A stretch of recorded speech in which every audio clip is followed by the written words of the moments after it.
டெல்டாக்காரன் சொன்னார். அந்த டெல்டாக்காரன் எங்க போனாரு? அதாவது இழப்பீடு கொடுக்க வேணும்ல. இதே 2017ஆம் ஆண்டு நான் முதலமைச்சர் பொறுப்பேற்கின்ற பொழுது கடுமையான வறட்சி, விவசாயிகள் பாதிக்கப்பட்டாங்க. விவசாயிகள் பயிர்கள் எல்லாம் கருகி போய்விட்டது.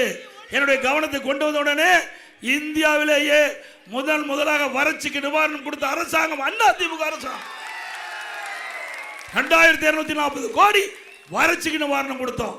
அப்படி 2 லட்சம் ஏக்கர் நம்முடைய விவசாய பெருடைய மக்கள் இரவு பகல் வராமல் உழைத்து அந்த நெற்பயிர் தண்ணீர் இல்லாம விளைச்சல் எடுக்கின்ற அந்த நேரத்தில் தன்னுடைய கண் எதிரே காய்ந்து கருகி சேதமடைந்த பொழுது இந்த முதலமைச்சர் அவர்களுக்காக எந்த இழப்பீட்டும் தராத முதலமைச்சர் மீண்டும் தேவையா?